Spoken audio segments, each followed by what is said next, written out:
మాతృదేవోభవ పితృదేవోభవ ఆచార్య దేవోభవ. Hello my dear students and parents, I'm Harish Reddy, master trainer and mentor to IIT NEET episode students. Today session వచ్చేసి JEE advanced 2026 exam May 17th అంటే రేపు Sunday రోజు ఉంది. 2 పేపర్లు ఉన్నాయి. సో ఇంపార్టెంట్ ఇన్స్ట్రక్షన్స్ ఏంటి, ఎగ్జామ్కి ఏమేమి తీసుకొని వెళ్ళాలి, ఎలా ప్రిపేర్ అయ్యి వెళ్తే బాగుంటుంది, సక్సెస్ అవుతారు అనే కొన్ని ఇంపార్టెంట్ పాయింట్స్ మాట్లాడుకునే ప్రయత్నం చేద్దాం my dear students and parents. ఒకసారి లాస్ట్ వరకు చూడండి.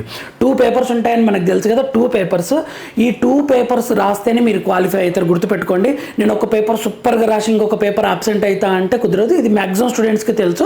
2 పేపర్లను కలిపే కట్ ఆఫ్ ఇస్తారు.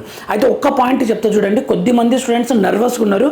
98-99% ఉన్న స్టూడెంట్స్ కూడా, ఎందుకంటే వాళ్ళ కాలేజీలో పెట్టిన గ్రాండ్ టెస్ట్లో చాలా తక్కువ స్కోర్స్ వచ్చినాయి. అవన్నీ మర్చిపోండి మై డియర్ స్టూడెంట్స్. ఎందుకు అంటే మీరు ఏ పొజిషన్లో ఉన్నారో చెప్తా చూడండి. All over India intermediate students నుండి మీరు సక్సెస్ఫుల్గా ఇంటర్ కంప్లీట్ చేసినారు. Next 14 to 15 lakhs JEE mains రాస్తే అందులో నుండి 2.5 lakhs స్టూడెంట్స్ మాత్రమే సపరేట్ చేశారు. ఆ సపరేట్ చేసిన దాంట్లో మీరు ఉన్నారు. 2.5 lakhs అంటే ఇక్కడ ఫిల్టర్ అయిపోయినట్లే, మీరు మంచి పొజిషన్లో ఉన్నారు. ఈ 2.5 lakhs స్టూడెంట్స్ నుండి ఐఐటి అడ్వాన్స్డ్ ర్యాంక్ 50 నుంచి 60,000 మందికే ఇస్తుంది. ఎందుకంటే మనకు ఒక 18,000 సీట్లు ఉన్నాయి అనుకోండి, 18-19,000 సీట్లు ఉంటే 1:3 రేషియోని పిలుస్తారు. 50 నుంచి 60,000 లోపల మీకు ర్యాంక్ వస్తుంది. ఐఐటి సీట్ రాకున్నా అడ్వాన్స్డ్ ర్యాంక్ ఉంటే చాలా బెనిఫిట్ ఉంటుంది. కొన్ని యూనివర్సిటీల్లో మీకు డైరెక్ట్గా సీట్ ఇస్తారు. ఇది లైఫ్ టైం అచీవ్మెంట్.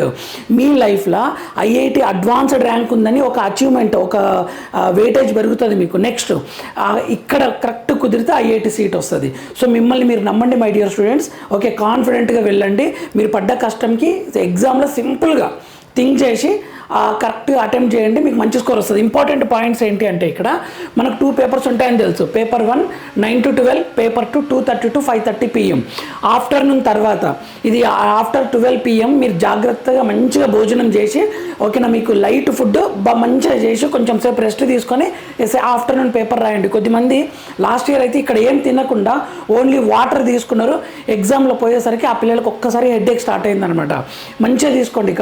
ఓకే, భోజనం హెవీ ఫుడ్ కాకుండా, ఆయిల్ ఫుడ్ కాకుండా 2:30 to 5:30 PM. అయితే ఫ్రమ్ 7:30 నుంచి మీరు వెళ్తే బెటర్. లోపలికి అలో చేస్తారు వాళ్ళు. 1.5 hour బిఫోరే వెళ్ళండి. ఎందుకంటే బయోమెట్రిక్ ఉంటుంది. బయోమెట్రిక్ చాలా ఇంపార్టెంట్. ఇక్కడ తీసుకునే బయోమెట్రిక్ ఐఐటి అడ్మిషన్ అప్పుడు కూడా తీసుకుంటారు. అక్కడ క్రాస్ చెక్ చేసుకుంటారు వాళ్ళు. సేమ్ ఆఫ్టర్నూన్ కూడా బయోమెట్రిక్ ఉంటుంది. ఓకే, మార్నింగ్ ఉంటుంది, ఈవినింగ్ ఉంటుంది బయోమెట్రిక్.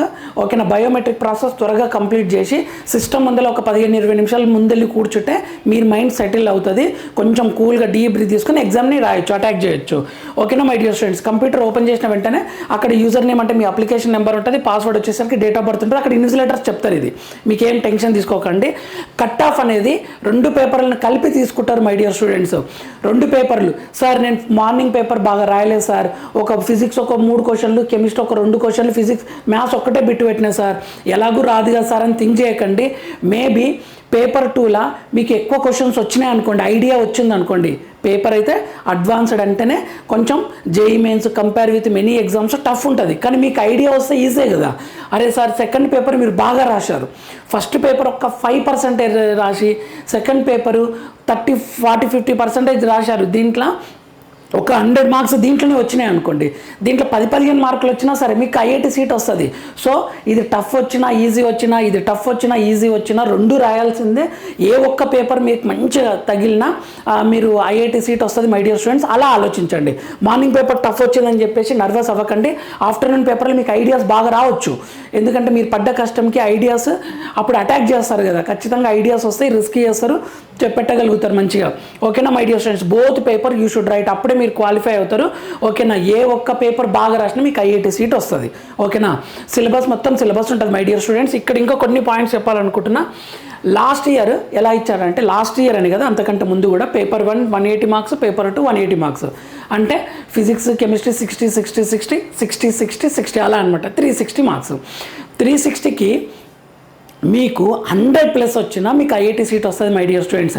ఇంకా 150+, 180+ వచ్చిందంటే మీ ర్యాంక్ అయితే ఇక 3000, 4000 బిలోనే ఉంటుంది. If you get 30 to 40%, 30% marks వచ్చినా సరే మీకు ఐఐటి సీట్ వస్తుంది. ఇది గుర్తుపెట్టుకోండి మై డియర్ స్టూడెంట్స్. కొద్దిమంది గర్ల్స్ అసలు రాయట్లేదు, 98% వచ్చిన తర్వాత కూడా, ఎందుకంటే ఎలాగూ రాదు కదా సార్ అనుకుంటున్నారు. అలా అనుకోకండి. Girls reservation, SC ST reservation ఉన్న స్టూడెంట్స్ కన్నా తక్కువ స్కోర్స్కి ఐఐటి సీట్ వస్తుంది. ఇక్కడ కూడా కష్టపడ్డ స్టూడెంట్సే ఉంటారు. కానీ కొద్దిమంది మంచిగా చదివే స్టూడెంట్ కూడా ఓవర్ ఎస్టిమేట్ చేసి అడ్వాన్స్డ్ ఎలాగో టఫ్ ఉంటుంది రాదు అని చెప్పేసి వాళ్ళు గివప్ ఇచ్చిండ్రు అనుకోండి, అప్పుడు ఆటోమేటిక్గా నెక్స్ట్ కష్టపడ్డ స్టూడెంట్కి సీట్ వస్తుంది కదా. సో చాలా ఫ్యాక్టర్స్ ఉంటాయి. అటెంప్ట్ 100% చేయండి. రిజల్ట్ దేవునికి వదిలిపెట్టాడు, భగవంతునికి మీకు మంచి రిజల్ట్ ఇస్తాడు మీరు పడ్డ కష్టానికి. అటెంప్ట్ చేయండి ఖచ్చితంగా, పోయి ఆడుతూ పాడుతూ రాయండి, గివప్ ఇవ్వకుండా. ఓకేనా. చాలామంది స్టూడెంట్స్ అసలు గివప్ ఇస్తారు ఈ స్టేజ్లో కూడా. అంటే చాలామంది అంటే ఒక మంచి 98% వచ్చిన స్టూడెంట్స్ కూడా జేఈఈ మెయిన్స్లో, కానీ లక్కీగా 80% జస్ట్ క్వాలిఫై అవుతారు. ఆ స్టూడెంట్స్ ఐఐటి అడ్వాన్స్డ్ రాస్తారు, లక్కీగా వాళ్ళకి సీట్ వచ్చేస్తుంది. తర్వాత వీళ్ళు బాధపడతారు. ఎవ్రీ ఇయర్ జరుగుతుంది ఇది, ఒక 5 to 10%. సో ఖచ్చితంగా మీరు ఎగ్జామ్ అయితే రాయండి మై డియర్ స్టూడెంట్స్. ఓకేనా. అడ్మిట్ కార్డ్ డౌన్లోడ్ చేసుకోండి. అడ్మిట్ కార్డ్ లోపల స్టూడెంట్ సిగ్నేచర్ విత్ డేట్ ఉంటుంది, పేరెంట్ ఆర్ గార్డియన్ సిగ్నేచర్ కూడా ఉంటుంది. అది క్లియర్గా పెట్టుకొని వెళ్ళండి. ఓకే. స్టూడెంట్ ఓకేనా, పేరెంట్ లేదా గార్డియన్ సైన్ పెట్టుకొని వెళ్ళండి ముందే, ఎందుకంటే ఎగ్జామినేషన్ హాల్లో. Next original ID proof, Aadhaar card లేదా పాన్ కార్డు లేదా ఓటర్ ఐడి లేదా ఏదైనా ఒరిజినల్ సర్టిఫికేట్ తీసుకొని వెళ్ళండి. నెక్స్ట్ పెన్ తీసుకొని వెళ్ళండి. పెన్ కొద్దిమంది పెన్సిల్తో ప్రాక్టీస్ చేస్తుంటారు ఎక్కువ, మీకు ఏది కన్వీనియంట్ ఉంటే అది తీసుకోండి. ఎందుకంటే ఎలాగో ఆప్షన్స్ క్లిక్ చేసేది కంప్యూటర్ని కాబట్టి రఫ్ ప్రాక్టీస్ చేయడానికి, అది సాల్వ్ చేయడానికి. రఫ్ పేపర్స్ వాళ్ళు అలో చేయరు, వాళ్ళే ఒక రఫ్ పేపర్స్ బుక్లెట్ ఇస్తారు. ఓకేనా. అది మళ్ళీ వాళ్ళకి రిటర్న్ చేయాలన్నమాట. నెక్స్ట్ బయోమెట్రిక్ చాలా ఇంపార్టెంట్. బయోమెట్రిక్ని జాగ్రత్తగా ఇవ్వండి, ఎందుకంటే ఇప్పుడు తీసుకునే బయోమెట్రిక్ అడ్మిషన్, ఇప్పుడు IIT Madras, IIT Bombay, IIT కాన్పూర్లో మీకు సీట్ వచ్చింది అనుకోండి, అక్కడ కూడా బయోమెట్రిక్ తీసుకుంటారు అనమాట. ఇక్కడ రాసిన స్టూడెంటేనా అని అలా క్లారిఫై చేసుకుంటారు. అడ్మిషన్ టైం కూడా తీసుకుంటారు. సో జాగ్రత్త ఇవ్వండి. నెక్స్ట్ ఎలక్ట్రానిక్ డివైసెస్ ఏం తీసుకుని వెళ్ళకండి. సార్ ఈ వాచ్ మెటల్, ఈ వాచ్ ఏం లేదు సార్ ఎలక్ట్రానిక్, ఇది ఏం కాదు నార్మల్ వాచ్ అన్న కూడా వాళ్ళు అలో చేయకపోవచ్చు.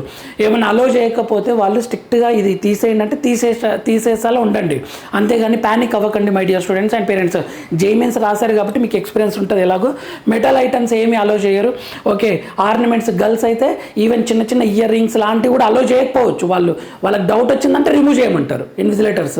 ఓకేనా. ఆ టైంలో రిమూవ్ చేసేటట్లే ఉండాలి, లేదంటే ఏం పెట్టుకోకుండా వెళ్ళి రాస్తేనే బెటర్ అనేది నా ఒపీనియన్. ఎందుకంటే అక్కడ అది ఎవరికి ఇవ్వాలనో అర్థం కదా. ఆ టైంలో దే వోంట్ అలో. మెహందీ అవి ఉన్నా అలో, బయోమెట్రిక్ దగ్గర ప్రాబ్లం అవుతుంది, అది రిమూవ్ చేసుకొని వెళ్ళండి ఎవరైనా పెట్టుకుంటే. నెక్స్ట్ ఇంకా కొన్ని పాయింట్స్, సింపుల్ డ్రెస్ వేసుకొని వెళ్ళండి. హెవీ కాకుండా చాలా సింపుల్గా లైట్ డ్రెస్ సింపుల్గా వేసుకొని వెళ్ళండి. చెప్పలు వేసుకొని వెళ్ళండి. అండ్ షూస్ అయితే వద్దు, క్లోజ్డ్. వాళ్ళకి ఏదైనా డౌట్ వచ్చిందంటే అది రిమూవ్ చేయమని చెప్పేస్తారు అలా అనమాట. మెటల్ ఐటమ్స్ ఏమున్నా సరే సో ప్రాబ్లం అవుతుంది. నెక్స్ట్ 100%, ఇంకొకటి ఇది బిలీవ్ అవ్వండి, 100% 30 to 40% క్వశ్చన్ ఈజీ ఉంటాయి. ఇది రూల్. మేబీ మీ కాలేజీలో నారాయణ, చైతన్య, అల్లెన్, ఆకాష్ ఇటువంటి ఏ కాలేజీలో అయినా సరే మేబీ మీ గ్రాండ్ టెస్ట్ టఫ్ ఉండొచ్చు, కానీ final advanced exam paper 1, paper 2లా ప్రతి క్వశ్చన్ని క్లియర్గా అనలైజ్ చేసి చెప్తున్నా యాజ్ ఏ ఫ్యాకల్టీగా. ఓకేనా. 30 to 40% క్వశ్చన్ ఈజీ ఉంటుంది. జేఈఈ మెయిన్స్ లెవెల్ ఉంటుంది. మీరు అది గుర్తుపట్టడం ఇంపార్టెంట్. మీరు ఫస్ట్ ఆ ఎక్కడో మిడిల్ ఉన్నాయనుకోండి, టఫ్ క్వశ్చన్ చూసి మీరు ప్యానిక్ అయ్యారనుకోండి, ఈజీ క్వశ్చన్ కూడా టఫ్ అయి కూర్చుంటుంది. మీరు ప్యానిక్ అవ్వకండి. ఉన్న క్వశ్చన్స్ మొత్తంలో 30 to 40% క్వశ్చన్స్ 100% ఈజీ ఉంటుంది. అది జేఈఈ మెయిన్స్ లెవెలే ఉంటుంది, ఎన్సీఆర్టీ టాపిక్సే ఉంటుంది. జాగ్రత్తగా ఐడెంటిఫై చేసి వాటి విషయంలో రిస్క్ చేయండి, మీకు మంచి స్కోర్ వస్తుంది.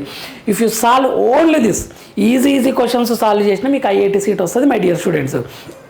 ఓన్లీ ఈ క్వశ్చన్స్ సాల్వ్ చేసినా మీకు ఐఐటి సీట్ అనేది వస్తుంది. ఓకే. 1 క్వశ్చన్కి 3 minutes ఇవ్వచ్చు, నో ప్రాబ్లం, మీకు ఏం టెన్షన్ లేదు. ఓకేనా. వెబ్సైట్ లాగా అంత టైం ప్రెషర్ ఏముండదు. 1 క్వశ్చన్కి 3 minutes వరకు మీరు పెట్టుకొని సాల్వ్ చేసి గట్టిగా ట్రై చేసినా కంఫర్ట్గా మీ మైండ్ సెటిల్ చేసుకోండి. 1 క్వశ్చన్ 50 secondsలో చేయాలని ఆదరబాదర పెట్టుకోకండి, ఐడియాస్ రావు. కూల్గా ఓకే నాకు ఒక 1 క్వశ్చన్ ఉంది, దీనికి ఒక 2 to 3 minutes ఇవ్వగలుగుతా అని చెప్పేసి కూల్గా ట్రై చేయండి, ఖచ్చితంగా మీరు సక్సెస్ అవుతారు మై డియర్ స్టూడెంట్స్. కొన్ని ఈజీ క్వశ్చన్ దగ్గర ఫాస్ట్గా మూవ్ అవ్వండి. నేను అన్న సేఫ్ జోన్ క్వశ్చన్ చెప్తున్నా ఈ పాయింట్. నెక్స్ట్ ఇంకా బెస్ట్ మెథడ్ ఏంటంటే మీరు 3 hours టైం కదా, 1.5 hour ఇలా స్ప్లిట్ చేయండి. 30 minutes physics, 30 minutes maths, 30 minutes chemistry అని పెట్టుకోండి. 30 minutesలో 8 questions, 5 to 8 questions నా టార్గెట్ అని పెట్టుకోండి. 30 minutesలో హాఫ్ అన్ అవర్లో 8 questions అంటే మీకు JEE mains practice, advanced practice, EAPCET ఇవన్నీ ప్రాక్టీస్ ఉంటే ఈజీయే. 5 to 8 questions ట్రై చేయండి, ఎన్ఎస్ అని పెట్టండి. నెక్స్ట్ 30 minutesలో 5 to 8 ఫిజిక్స్ ట్రై చేయండి. 30 minutesలో 5 to 8 కెమిస్ట్రీ ట్రై చేయండి. 15 to 24 questions బాగా ట్రై చేసిన వాళ్ళు అవుతారు ఫస్ట్ రౌండ్లో. నెక్స్ట్ ఇంకా 1.5 hour టైం ఉంటుంది. ఇక్కడ సక్సెస్ అయిందంటే ఇక్కడ నెగిటివ్ పెట్టకుండా జాగ్రత్త పడండి. రిమైనింగ్ 90 minutesలో ఒక 15 to 20 questions సాల్వ్ చేయండి, ఖచ్చితంగా మీకు ఐఐటి సీట్ వస్తుంది. ఈ మైండ్ సెట్ తోటి ఉంటే మీకు ప్రెషర్ లోన్ గారనమాట. ఓకే, కూల్గా ఉంటుంది మీ మైండ్ సెట్, సెటిల్ అవుతుంది, తొందర పడకుండా. ఓకేనా, ఈ మైండ్ సెట్ తోటి ఈ ప్లాన్ పెట్టుకొని వెళ్ళండి. ఓకేనా మై డియర్ స్టూడెంట్స్.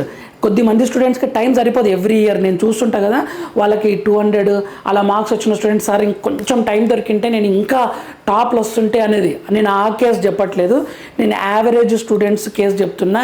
ఓకేనా, బాగా కష్టపడి కొంచెం టాపిక్స్ మిగిలిపోయి కొంచెం టెన్షన్ ఉన్న స్టూడెంట్స్కి చెప్తున్నా ఈ మెథడ్. మీకు ఒకవేళ మీరు పెట్టిన మీ కాలేజీలో పెట్టిన ఎగ్జామ్లో టాప్ వస్తుంటే ఇక వాళ్ళకి ఏ మెథడ్ అయినా కరెక్ట్, టక చేసుకుంటూ వెళ్తారు, టాప్లు వస్తుంది, నో ప్రాబ్లం. ఓకేనా, కానీ ఎవరైతే భయంతో ఉంటారో ఇలా సెటిల్ చేసుకోండి.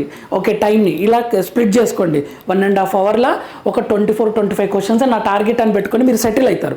నెక్స్ట్ 1.5 hourలో ఫాస్ట్గా చేయండి. ఓకేనా మై డియర్ స్టూడెంట్స్. అండ్ ఇంకొక ఇంపార్టెంట్ పాయింట్, ఈ రకంగా ట్రై చేయండి.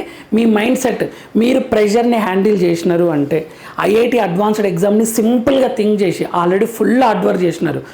హార్డ్ వర్క్ అనేది ఎక్కువ చేయాలి, థింకింగ్ అనేది చాలా సింపుల్గా ఉండాలి, కూల్గా ఉండాలి. అప్పుడు మీకు ఎగ్జామ్లో ఐడియాస్ అనేవి చాలా ఫాస్ట్గా వస్తాయి. ఫస్ట్ మీరు బిలీవ్ అవ్వండి, ఎన్సీఆర్టీ నుంచి క్వశ్చన్స్ ఉంటాయి. జేఈ మెయిన్ సెక్షన్ ఒకటి ఉంటుంది, అందులో జేఈ సింగిల్ ఆన్సర్ టైప్ ఒకటి ఉంటుంది, నో నెగిటివ్ సెక్షన్ ఉంటుంది, తర్వాత పార్షల్ ఆన్సర్ టైప్ ఉంటుంది. ఏది మీకు కరెక్ట్ అనిపిస్తుంది పెడుతూ వెళ్ళండి. ఓకే, నో నెగిటివ్ అనిపించిందంటే ఆన్సర్ చేయండి ఖచ్చితంగా. గివ్ యువర్ బెస్ట్, కూల్గా ఆలోచించి మీ బెస్ట్ ఇవ్వండి, ధైర్యంగా ఎగ్జామ్ రాయండి. 2 పేపర్లు లాస్ట్ మినిట్ వరకు ట్రై చేయండి, ఖచ్చితంగా మీకు ఐఐటి సీట్ వస్తుంది. ఒక్కసారిగా లైఫ్ మొత్తం మారుతుంది. ఐఐటి సీట్ వచ్చింది అంటే ఆ క్యాంపస్ ఇచ్చే ఎనర్జీ చాలా ఎక్కువ ఉంటుంది. ఓకే, మీ లైఫ్, మీ అనుకున్న డ్రీమ్ ఖచ్చితంగా నెరవేరుతుంది మై డియర్ స్టూడెంట్స్. అంతేగాని మీకు డిసైడ్ అయ్యి ఐఐటి సీట్ ఎలాగో రాదు, జేఈమెయిన్స్ ఏదో ఒక ఎన్ఐటి వస్తే చాలు కదా అని మాత్రం అనుకోకండి. Give your best. ఇంటర్మీడియట్ సిలబసే ఎన్సీఆర్టీ నుండి క్వశ్చన్స్ ఖచ్చితంగా వస్తాయి. 30 to 40% ఈజీ ఉంటాయి క్వశ్చన్స్. ఓకేనా, బయోమెట్రిక్ అవన్నీ కొంచెం జాగ్రత్తగా చేయండి my dear students. After completion of exam paper review కూడా మాట్లాడుకునే ప్రయత్నం చేద్దాం. అండ్ నెక్స్ట్ లైక్ చేయండి, ఇన్ఫర్మేటివ్ అనిపిస్తే షేర్ చేయండి, సబ్స్క్రైబ్ చేసుకోండి. ఇంకొకటి, JoSAA counselling, CSAB counselling, EAPCET counselling, ఇంకా ఏదైనా సరే కౌన్సిలింగ్ రిలేటెడ్ మీకు బీటెక్ కాలేజీలో సీట్ వచ్చినంత వరకు మన ఛానల్ ఉపయోగపడుతుంది. ఫ్రీ మెంటర్షిపే, ఎటువంటి డబ్బులు లేదు, ఫ్రీ మెంటర్షిపే. ఆ కాలేజ్ లిస్టు, ప్రయారిటీ, ఏ college better sir, IIT Bombay బెటరా, మద్రాస్ బెటరా, కాన్పూర్ బెటరా, ఖరగ్పూర్ బెటరా, రూర్కీ బెటరా, ఏది ఎలా ఇవ్వాలి ప్రయారిటీ ఆర్డర్, ఎన్ఐటి వరంగల్ బెటరా, ఎన్ఐటి తిరుచి బెటరా, ఇలా ఏది ఇవ్వాలి ఆ ఆర్డర్ మొత్తం. పోనీ వెబ్సైట్లో సార్ జేఎన్టీ బెటరా, వాసవి బెటరా, విఎన్ఆర్ బెటరా, ఓకే జేఎన్టీ కాకినాడ బెటరా, ఏదైనా సరే Andhra Pradesh Telangana students and parents కోసం మన ఛానల్ ఉంది. So just follow అవుతుండండి my dear students. Thank you for watching. Next వీడియోలో మనం మళ్ళీ కలుద్దాం. అంతవరకు మాతృదేవోభవ, పితృదేవోభవ, ఆచార్య దేవోభవ. All the very best students. Give your best.